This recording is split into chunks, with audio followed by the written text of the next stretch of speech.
Okay, I think we'll get started. So, everybody, welcome to um, our meeting tonight. I'm going to start a quick maybe before I start the quick presentation, just from city staff. I'm Chris Gioni. I'm the Public Services Director, and with me is Cynthia Iwanaga, who is our management analyst that's working on the grant program for us.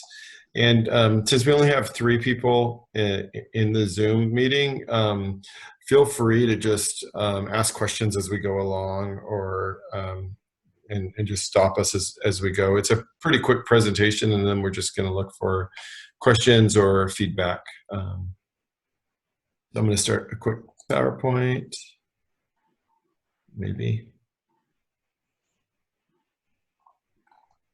Find it.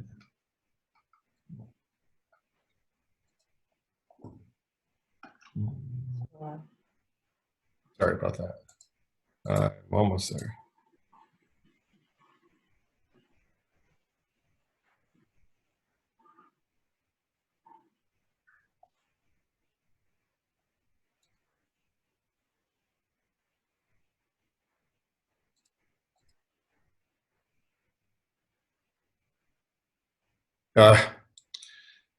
Technical difficulties. Okay. Does that look okay to you, Cynthia? Yes. Yep. Okay. Good. Cool. So what we're going to be talking tonight about is a city's application for a park grant to the state of California, and the funding is from the Proposition 68, which was approved some years ago. So what we're going to be talking about is the grant application process a little bit, and then what our recommendation is for the application, for us to turn in the application, and then what kind of input we take, and then what ultimately are the next steps to applying for this grant. And then we'll talk about our thoughts on how realistic we think the grant is. So so the Parks and Water Bond Act of 2018, Prop 68, put over $1 billion in bond funding into the state of California, and they dedicated several $1 million of this to parks.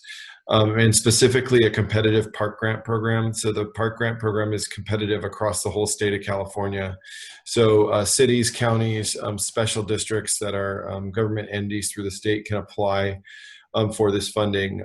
There was I believe about 250 million the previous round from the Prop 68 funding, and now there's 395 million available for the whole state in this second and final round of funding from the Prop 68 competitive park grant. There's also a whole bunch of different other grant funding, some on water, some on per capita. Each city gets a little money per capita to help do park maintenance and renovations. That's very, I won't say a small amount, but it's much smaller than 395 million. And the city's amount, I believe, is just under $200,000, and that's primarily going to be used for renovation and repair of existing park facilities. There's also different grant categories that we've applied for with Prop 68 as well, but this is the big one that allows you to apply for a significant amount of funding. So eligible projects for this grant funding, you can create a new park, you can expand an existing park, or you can renovate an existing park. And then as we compete against other cities and we turn in an application, there's grant criteria. So, and it's real specific on how you get scored. So and the criteria is listed there: critical lack of park space. So that's basically like a formula, right? That you show where your park is, and it measures how many parks you have nearby, and that determines that.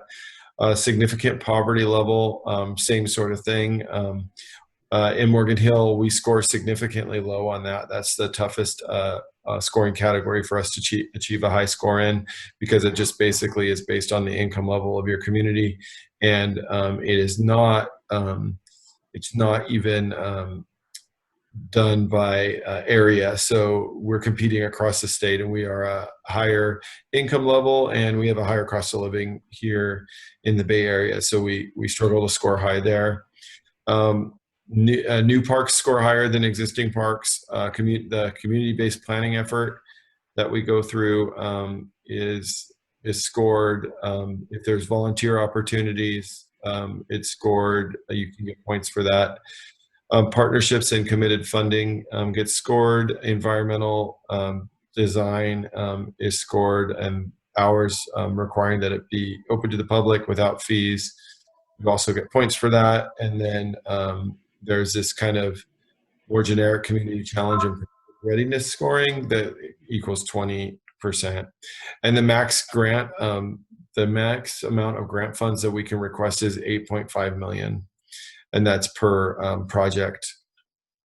Agencies can submit more than one project. So we went through an extensive process in 2019 to identify potential park spaces based on our master plan, as well as where we thought we could actually score high enough to be competitive in the park in this grant process. And to really be competitive, you really need a site that is environmentally cleared and you own the property, or else it is very, very difficult to score in all the point areas. And with us not scoring high in the significant poverty area, we needed something that would work. So the site we identified in 2019 and we were approved for to apply for the grant for was this site next to Butterfield Boulevard and Watsonville Road. And the city owns the property in follow-up to the construction of the overpass at Butterfield Boulevard. So it's about 8 acres there that's usable for a park site that we own.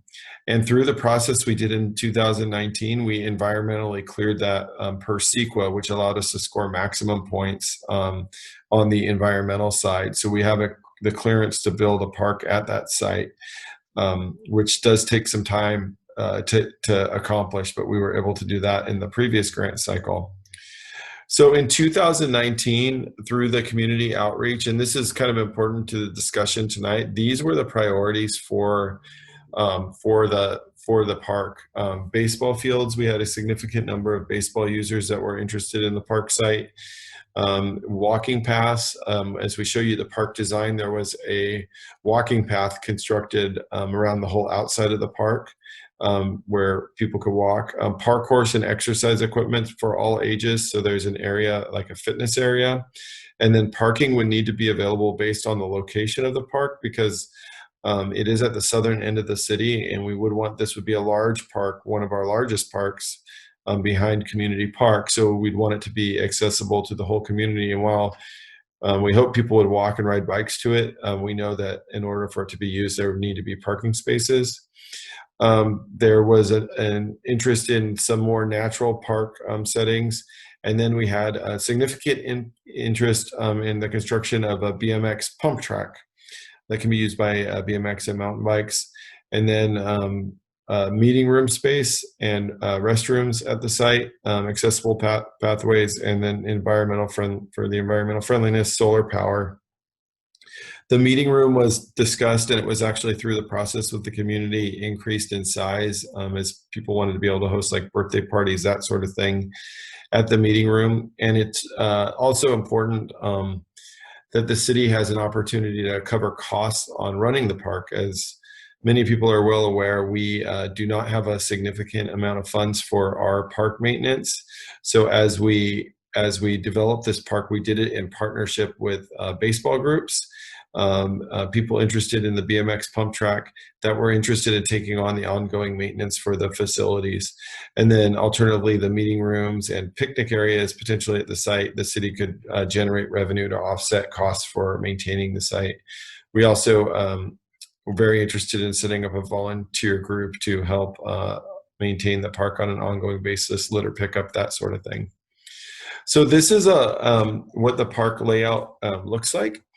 The proposed park layout that we submitted for our prior grant. So you can see at the east side, there is this baseball field which would be an artificial turf baseball field with a adjustable fence, so groups of different ages could use it, and then the fence could also be removed so the field facility could be used for sports besides baseball in the outfield area. So that was important. And there would be potentially, not potentially, if the grant was achieved, field lighting, so the field could be used at night as well. This would be an open turf field, which was also requested.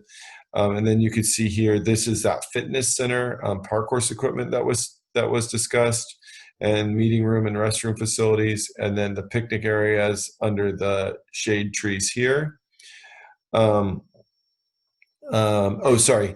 This area here is actually it's like a playground, but it's a fitness-based playground for kids. So the sports and fitness theme was what was put there. So it'd have equipment for all ages, but it'd be more like a fitness kind of timed miniature, I'd say, American Ninja Warrior course, but like more safe or safer, not as high off the ground, no water to fall into, if anyone's familiar with that, but something that's a little different. And that type of play feature came from our master plan process, where there was an interest in different types of equipment. And then this would be the fitness equipment up in this area. This area would be the BMX pump tracks. And then this would be the parking area with as you can see, the solar panels there at the site. And then you can see this gray line that kind of meanders around the whole park. That would be the walking path. So the idea was, if your kids are practicing baseball or participating, a parent or grandparent could use the walking path to get some exercise while they're doing that. So the idea was really to have lots of different things for both youth and adults and parents to do at the same site. So as we went through the process, we had several partners that came forward. The Dub Baseball Group, Pony Baseball Group actually formally wrote letters to support us, looking for private partnerships, and we had local bike groups that were interested in supporting as well. We did talk about alternative park sites. One was to build out our existing baseball field site. However, based on several factors, that site that we have across the street would not be ready and would not be competitive in this process because of their locations near the aquatic center and sports center, which then shows those areas as having a high concentration of park space. So we would score almost nothing in that complete category for building a park there, which is a little frustrating that we can't look at certain areas because they have parks, but the state guidelines aren't adjustable, and we have to look at that. So there was no realistic alternative for this grant cycle except for potentially proposing a renovation of an existing park. However, with that, we would lose points because you get more points for a new park, and losing the points that we lose in Morgan Hill for the significant poverty, we don't think it'd be possible for us to get the grant if we're doing something on an existing site. We just wouldn't have the scoring needed, and we didn't have the scoring needed to get the grant the previous year. So we are applying for the same grant. We're trying to improve our application a little bit to increase our scoring, but the state also has more funding than they did the last round. And then additionally, cities throughout the state are facing lots of issues relating to COVID. So we anticipate fewer people will be applying this time around as well. So that's our hope as we move forward and apply for the grant. So the next step is we're continuing to update our letters of interest for our partners. We would update our operations plan and budget for managing the park, update our cost estimates, and then we will be going to the Parks and Recreation Commission next week and the City Council on November 4th for the opportunity to apply for this grant. I would say it's not likely we'd be able to choose a completely different park to apply for in this grant. We as a city just don't have the resources to do a new application based on the budget reductions and staffing reductions, and then related to COVID, as well as all of our extra duties related to COVID. So we know our best bet is to reapply. However, with that said, what we potentially would be able to do is look at these amenities within the park and take feedback from the community on those, what you think of those. If there's anything that could make the park a little bit better, we'd be happy to discuss those. And that's really the purpose of the meeting tonight. So I'd ask Cynthia, do you have any other thoughts you want to add to what I went over? I do want to add that the County of Santa Clara Public Health Department is also a partner with us in this park. And they plan to provide programs on bike and pedestrian safety, helmet safety, nutritional programs. So there's also that service component.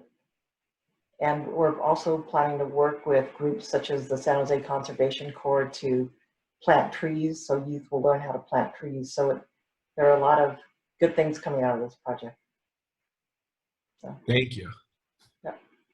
So with that, I just open it up to questions or input from, I think we have 4 people on the line now participating. So if any of you are interested in giving us input, you definitely don't have to. Love to hear though. Someone put a question in the chat. Oh, okay. Let me.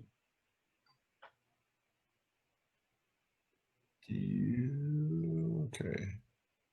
I got to get back. Sorry, I got to get myself back to full screen. I can't see my chat at the moment. There we go.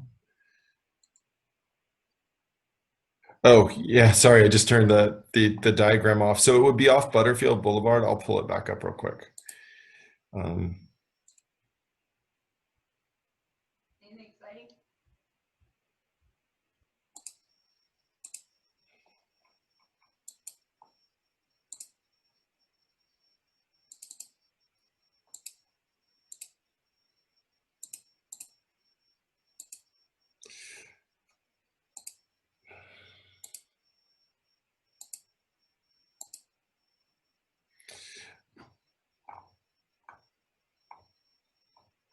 So it's actually right here off Butterfield Boulevard. So you'd have to come in from Monterey or Watsonville and be heading basically eastbound on Watsonville, and you would pull in right here. And then to exit, you have to head eastbound on Watsonville too. So that's where the vehicle entrance would be. It's kind of tough because the overpass really increases in height over here, so there's no real way to do an access in any other real location. But we think that access works. Yeah, this is Mike Margozzi. I live kind of nearby, so I'm excited to see there might be a park. But yeah, well, a lot of the things in Morgan Hill I actually don't go to, just because like if I go there, then I have to drive almost a mile to get back. Like there's a gas station, a Chevron station, 2 blocks from my house. I never go to it in 25 years because you can't get out. I mean, when you get out, you're going the wrong way. It's unfortunate you have this long, narrow thing, so I don't know what other solution you could do. But just, I agree with the guy's point that that's kind of unfortunate. Yeah, I think one of the things we've talked about is long term, there may be a potential to expand the park into the property to the south, and that would allow, and you obviously have to have a bridge over this, but that would allow that access on Monterey Road. And if we had that dual access, you could come in, exit on Monterey, and then get to whatever direction you want. So we have talked about that for the long term, but since we don't control or own that property, it'd be more of a longer term thought, but an excellent point. So I really appreciate you bringing that up.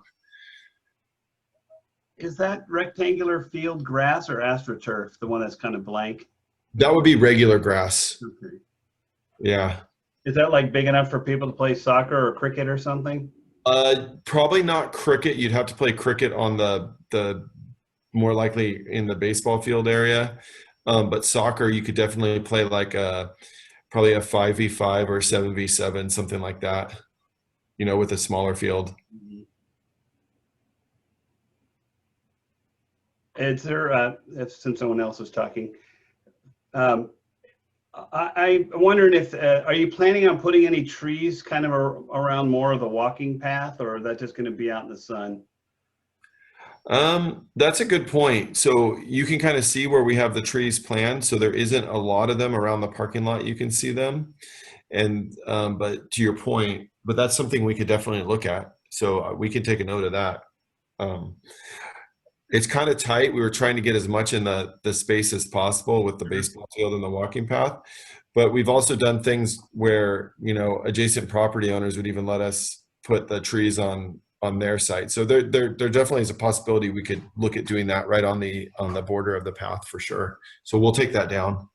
And is there any way, I guess, because there's the walking path along the creek that's just to the left of this drawing. It'd be awesome if I could, you know, I guess I have to cross the intersection and then continue on this loop, but that'd be kind of a nice way to extend the walk.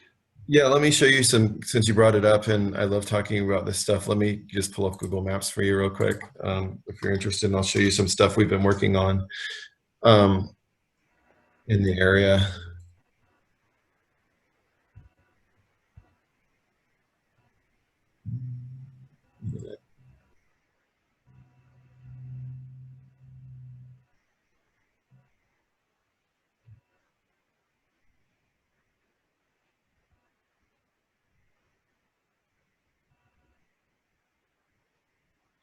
Oops, not too far.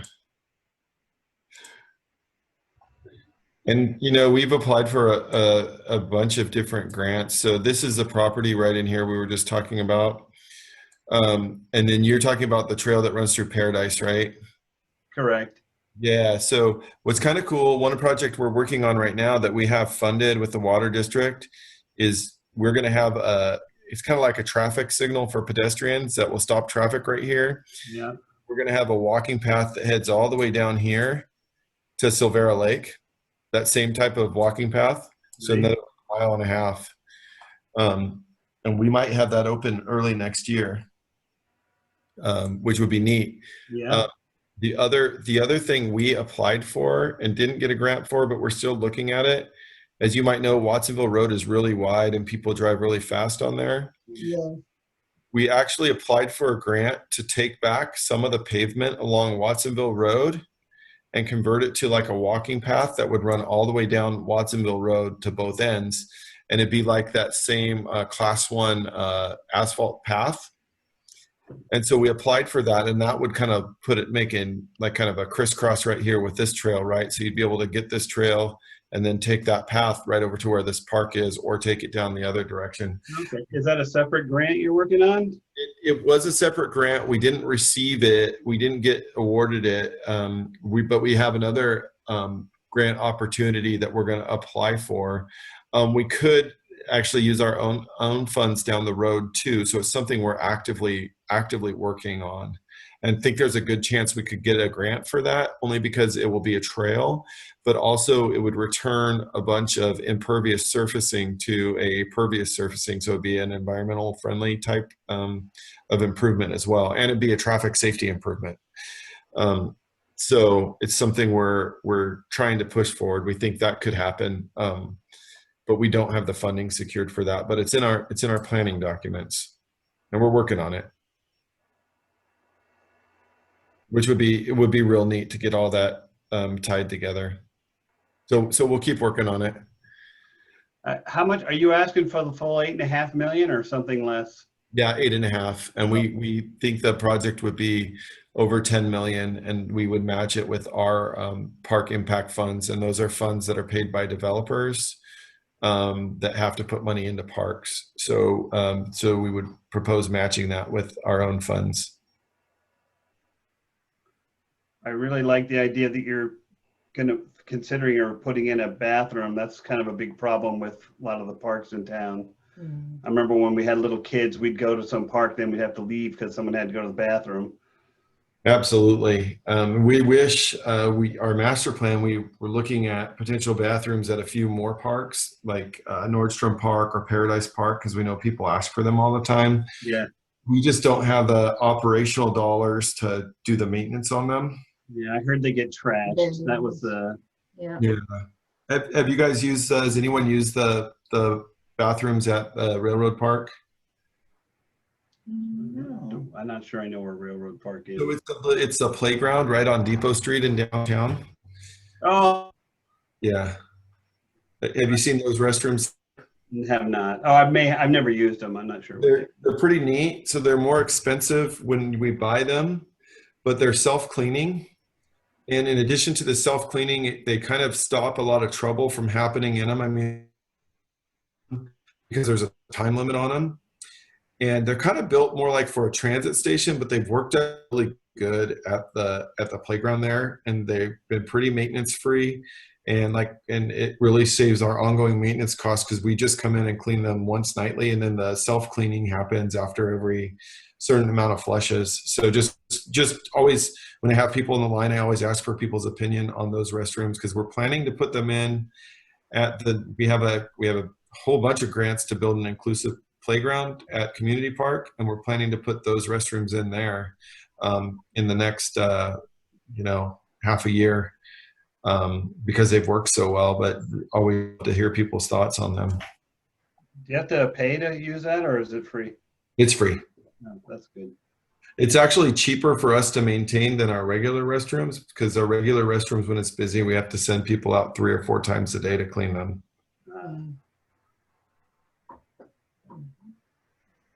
All right, I'll shut up. Oh no. There's another question in the chat. Okay. At Butterfield and Monterey, could one make a U-turn to enter the park? Yeah, you could. So if you're coming west on Butterfield, you could make a U-turn and enter the park. I think the problem Mike was bringing up is the park, you have to drive all the way down Butterfield to actually to probably Tenet before you can make a U-turn. Do pedestrians enter also at the same driveway? We haven't. So we at our level of design, it's potentially yes, sidewalks would enter there, but there is a chance we could add a pedestrian entrance closer to the corner. That would be something that we more than likely could do as well. But the sidewalk would be available there, so you wouldn't have to cross the parking lot there. But it could be something that we look at to put something closer to Monterey and Butterfield if that's something that people think is a good idea. I assume this will be open 24 hours a day. Yeah, I mean, we likely wouldn't be locked, but like our parks are not open after 10 p.m. So even the lighted parks turn off and close at 10 p.m. Well, there might be a safety reason to have 2 pedestrian entrances in the unlikely event there's some violence that somebody wants to escape. Yeah, that's a great idea. A good point. We'll take note of that too, because that would be something that wouldn't be hard to do. Was the park perimeter fenced, or is it just open? It will be fenced. Oh. Yeah, most of the perimeter will be fenced. I mean, on the sidewalk side, it could be open. On where the overpass goes up, it's kind of naturally got a big hill right there. So it kind of there's already a fence at the top of the hill next to the overpass. If you've seen it, so we likely wouldn't have to have a fence on that side per se, because it's already there. And on the back side, on the east side, it's next to the railroad tracks, so there's already a fence next to the tracks there too. What we would be adding would be some netting for the baseballs to not go onto the tracks in that direction. The train can end it. So Kristen asked the Watsonville Road Trail, how would that be separated traffic flow from walking for safety? It'd actually be the one I was talking about that would be next to Watsonville Road. It would actually be like a landscaped area between the or natural area between the roadway and the walking path. And it would kind of be designed as a stormwater system, so the water would kind of flow off the road and then potentially into the little natural area before it goes down the storm drain.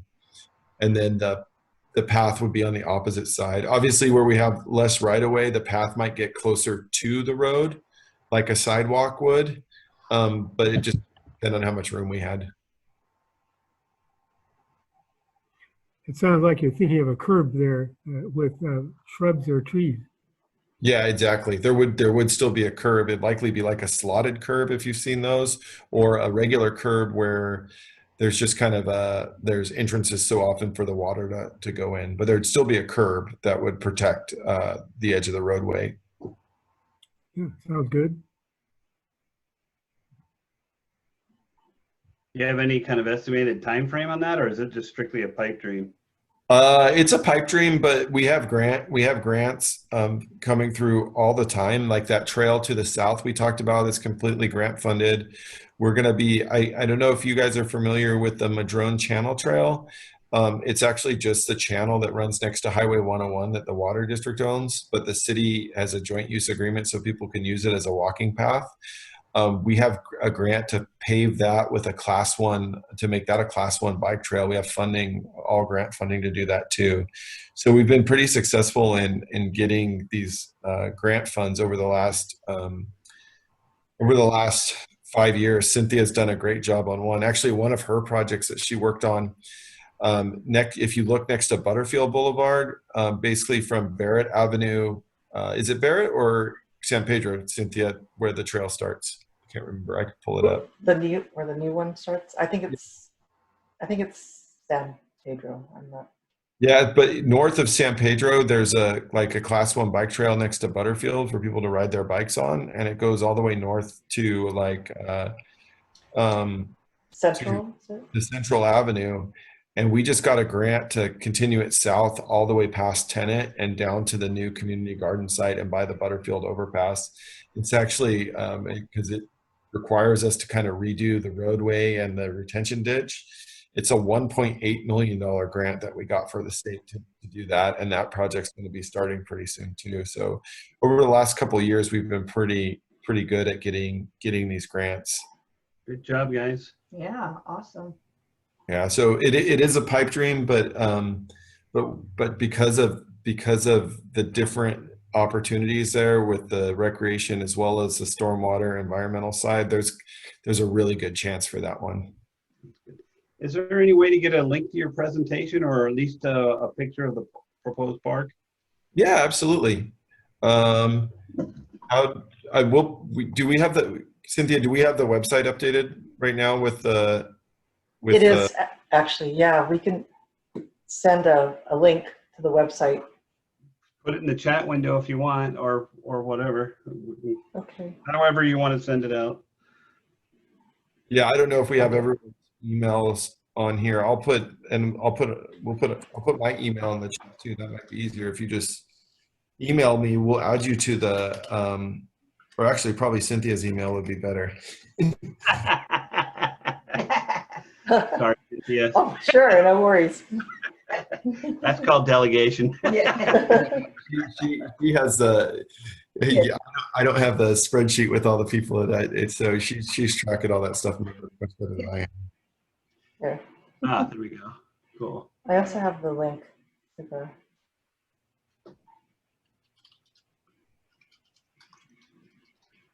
And I'll put my email in the chat too. So if there's any questions anyone ever has on parks or streets or roads or anything that's going on in the city, you guys feel free to send us an email and we'll do our best to answer questions.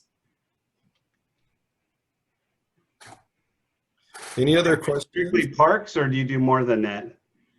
So my I'm the public services director, so I oversee kind of most of the public safety operations, so parks, streets, the utilities, yeah, that fun stuff. Our capital improvement program. Okay. That's the webpage for Butterfield Park where you can find the site. Yeah.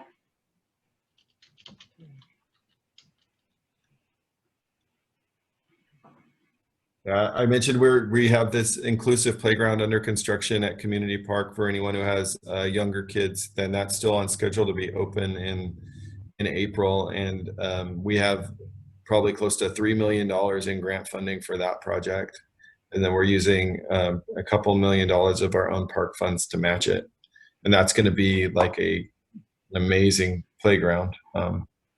Where's that at? Is that Within Community Park. oh, community park? Yeah, right where the old playground just got knocked down. The little one. Oh, yeah, I saw that the other day by the CRC there. I haven't been out there much since we don't do 4th of July there anymore, which is sad. Yeah. Yeah. Okay. Anyone else on the line have any questions or comments on the park or in parks in general? Well, I'd like to make a kind of a political observation. About a couple of years ago, I attended an equally small meeting between you and a developer and one neighbor and me, the 4 people, for the park at Jackson, in back of the school, the Jackson Meadows School. Jackson Park. Yep. They call it Jackson Academy now. And I was satisfied. It sounded like a reasonable idea what all the plans were, what the developer's plan was. But more recently, I think the project is moving forward. Now, the only social media that I have ever joined is Nextdoor, and I pay very little attention to it because I think all these social media things are mainly time wasters. But I just want to make the observation that there's some nasty people out there, and there's some strong comments about the travesty of that project that's being proposed and how horrible it'd be. And somebody characterized it as it's they're going to build a lot of homes there, as if that's all that's going to be built. And somebody else was complaining that it's going to be only for senior housing. My point is there's mischaracterizations going on out there, just like at the national political level. So I just want to convey that comment to you in case you're not aware of some controversy like that. Yeah, we have heard from that at the city. It's not, I mean, we do, part of my job, we get involved in the infrastructure that gets constructed for us as part of the developments. But I know our planning and development group has been trying to communicate on that project. And that project has to go through a whole environmental review still. So there's going to be lots of time for the community to comment. I think a lot of times people think the city is trying to hide things, but we're not. It's going to be a very public process, and the city has rules we have to follow too. And we're as far as development goes, and private developers have rights as well. So we manage that. We try and listen to the community, and then our council, city council, ultimately has some say on those things, but in many cases, they can't just outright deny development. With that said, for us on the infrastructure side, we're definitely keeping an eye on the park and the commitments that were made back from the meeting we talked about some time ago, as well as a potential public trail that runs through the development, as well as the traffic impacts and kind of improving the roadway and making things safer, all things we're looking at as that development comes forward on the public infrastructure side. So we're staying up to speed on it to try and, if the development does happen, make sure that all the infrastructure, whether they're roads or parks, are the absolute best we can get. Yeah, part of it included a little improvement to the existing park.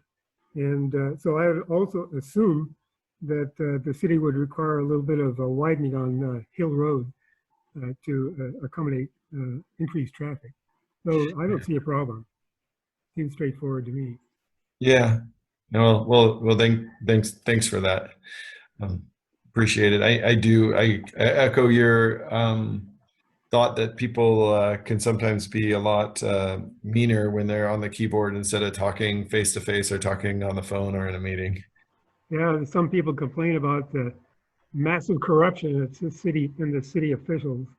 So a bunch of nonsense. Some people assume the worst.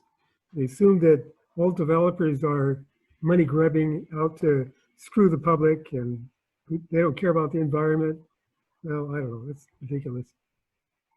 Anyway, off my soapbox.